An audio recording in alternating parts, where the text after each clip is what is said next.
اور کسی آپ کہہ لیں ایجنڈے پہ بھیجا گیا، اب آپ پاکستان تحریک انصاف کی قیادت کو مشورے دیں گے؟ تو جناب وہ بات پاکستان تحریک انصاف کی جانب سے بھی ڈینائی کی گئی۔ آج عمران خان صاحب نے بھی اس پہ سیدھی بات کر دی ہے کہ اب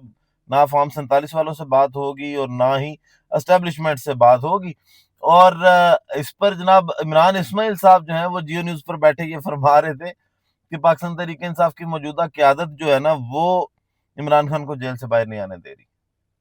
اور یہ خود نہیں چاہتے کہ جو چمن ہے اس میں کوئی بہار آئے، اس طرح کی انہوں نے بات کی۔ اور ساتھ ان کی جانب سے جناب یہ کہا گیا کہ ہماری بھی سوچ وہی تھی، جو ہم جس سوچ کے ساتھ گئے تھے، شاہ محمود قریشی کی بھی وہی سوچ تھی کہ چیزوں کو بہتر ہونا چاہیے، مفاہمت کی طرف جانا چاہیے۔ تو یہ ان کا اپنا معاملہ ہے، آپ مامے نہ بنے۔ شاہ محمود قریشی صاحب کو آپ اگر اس چیز پہ لے کے آ رہے ہیں کہ مائنس عمران والے فارمولے پہ، جس پر بڑے عرصے سے کام کیا جا رہا ہے، وہ فارمولے پہ پاکستان تحریک انصاف آ جائے، تو وہ جناب جتنی مرضی کوششیں، آپ کو پہلے بھی بتایا تھا کہ وہ ٹرین چھوٹ چکی ہے، بڑے اعلیٰ والی ٹرین چھوٹ گئی، اب اگلی کسی ٹرین کا انتظار کریں، دیکھیں اگلا آپ کو ٹاسک کیا ملتا ہے، اپنا وہ صرف ٹاسک پورا کریں۔ عمران خان صاحب نے بھی آج ڈینائی کر دیا جناب مذاکرات کو۔ آگے بات کریں تو وہ کہتے ہیں کہ ایسی کٹھ پتلی حکومت سے مذاکرات کا تو ویسے ہی کوئی فائدہ نہیں، جس کا وزیر اعظم ہی پوچھ کر بتاؤں گا کہ تحت چل رہا ہو۔ مذاکرات اس لیے بھی بے سود ہیں کہ جب بھی ہم نے مذاکرات کیے، ہم پر سختیاں اور ظلم بڑھا دیا گیا۔ اس وقت ساری طاقت ویسے ہی بھی ایک فرد واحد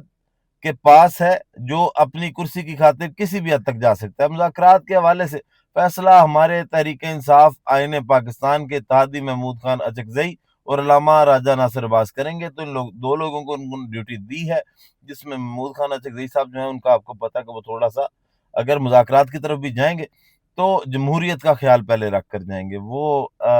دوسرے معاملات جہاں پہ جمہوریت کی خلاف ورزی ہو رہی ہو اس کی طرف زیادہ نہیں جاتے۔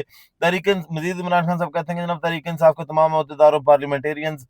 آئی ایل ایف اور سینئر وکلاء کو ہائی کورٹس جانا چاہیے اور وہاں سے تاریخ لیے بغیر نہ اٹھیں، کیونکہ میرے اور بشرا بیگم کے مقدمات کی تاریخیں ہی نہیں دی جا رہی اور جان بوجھ کر مقدمات کو طوالت دی جا رہی ہے تاکہ ہم جیل سے باہر نہ آ سکیں۔ سب چاہتے ہیں کہ ان مقدمات میں کچھ نہیں رکھا، جانتے ہیں کہ کہ ان مقدمات میں کچھ نہیں رکھا اور آخرکار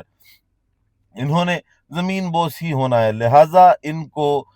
سماعت کے لیے مقرر ہی نہیں کیا جا رہا۔ سلمان اکرم راجہ پر مکمل اعتماد ہے، پارٹی سے متعلق تمام ہدایات اور ملاقات کے لیے سلمان اکرم راجہ کے ذریعے ہی بھیجی جائیں گی۔ سلمان اکرم راجہ کی ذمہ داری ہے کہ وہ تمام ہدایات پر عمل درآمد کروائیں۔ تو جناب ایک مسئلہ اور بھی آج حل ہو گیا، جو کہا جا رہا تھا کہ تحریک انصاف کے اندر دو لسٹیں آ گئی ہیں جناب، ایک لسٹ جو ہے وہ شاید بیرسٹر علی ظفر صاحب کی جانب سے جاری کی گئی ہے اور ایک سلمان اکرم راجہ صاحب کی جانب سے کی گئی ہے، تو کہ ان کے سامنے اختلاف ہیں، تو وہ معاملہ جو ہے وہ بھی آج عمران خان کی جانب سے ختم کر دیا گیا۔ انہوں نے کہا سلمان اکرم راجہ پہ مکمل اعتماد ہے، وہ جو بات کریں گے اس ہی بات کو مانا جائے، اسی بات کو جو ہے وہ میرا موقف جو ہے وہ سمجھا جائے، تصور کیا جائے کہ جو بات سلمان اکرم راجہ کریں گے وہی بات میری طرف سے کی گئی ہے۔ اب جناب اس کے بعد بات کر لیتے ہیں کہ اڈیالہ کی دیواروں کے اندر جو کچھ ہوتا رہا، کہ عمران خان صاحب کی جانب سے دو لوگوں کی کلاس لی گئی۔ ایک تو جناب اس میں مشال یوسف زئی ہیں، جن کو عمران خان کی جانب سے ڈانٹا گیا، اور وہ اس وجہ سے پڑی کہ ان کو کہا گیا کہ آپ اپنا منہ بند رکھیں، آپ کہیں پہ بھی کچھ بھی بول دیتی ہیں، آپ کو نہیں پتا ہوتا آپ نے کہاں پہ کیا بولنا ہے، تو تھوڑا سا اپنی زبان کو لگام دیں، تھوڑا بولنے سے پہلے سوچیں، کیونکہ آپ کو پتا ہے جس طرح کی باتیں مشال یوسف زئی صاحبہ کر رہی ہیں وہ شاید اپنے قد سے بڑی چھلانگیں لگانے کی کوشش کرتی ہیں، لیکن آج ان کو بتایا گیا کہ آپ نے لمٹ میں رہنا ہے۔ عمران خان صاحب نے کافی غصہ کیا۔ پھر اس کے علاوہ عالیہ حمزہ صاحبہ جو ہیں یہ ایک واردات پہلے ڈال چکی ہیں، جو واردات ان کی پکڑی گئی تھی جو احمد چٹھا صاحب کے نوٹیفکیشن کے حوالے سے تھی۔ دوسری جناب ان کی اب واردات یہ ڈالی گئی ہے کہ علی عمران صاحب جو ہیں جو پاکستان مسلم لیگ نون کے ساتھ بڑا عرصہ رہے، 9 مئی کے بعد بھی ان کے پاس ساتھ کھڑے ہوئے، ان کی تصویریں ویڈیوز بھی جو ہیں وہ سامنے آئی مسلم لیگ نون کے ساتھ، اور اب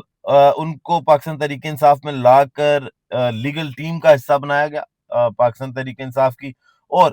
جو ہے وہ ترجمانی بھی دے دی گئی، جس پر آج عمران خان صاحب نے یہ بھی کلاس لی ہے کہ تمہیں کس نے کہا ہے کہ علی عمران کو میرا جو ہے وہ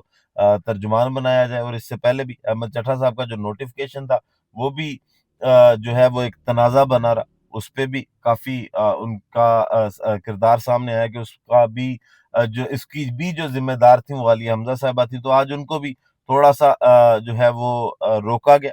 اور سمجھانے کی کوشش کی گئی، ڈانٹا گیا، یہ کہہ لیں کہ کلاس لی گئی یا کان کھینچے گئے ہیں۔ اب فرق پڑتا ہے، اثر ہوتا ہے یا نہیں ہوتا، کیونکہ پاکستان تحریک انصاف کے اندر بہت سے لوگ پہلے بھی جو خود کو پارٹی سے بڑا سمجھنا شروع ہو گئے تھے، ان کا بھی اختتام آپ نے دیکھا کہ ان کا پولیٹیکل کیریئر کیسے ختم ہوا، اور وہ لوگ جو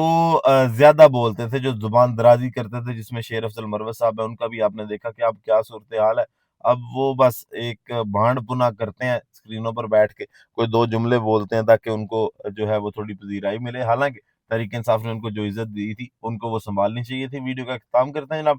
اسی دعا کے ساتھ کہ اللہ تعالیٰ پاکستان پر اپنی رحمت نازل کرے۔ پاکستان زندہ باد۔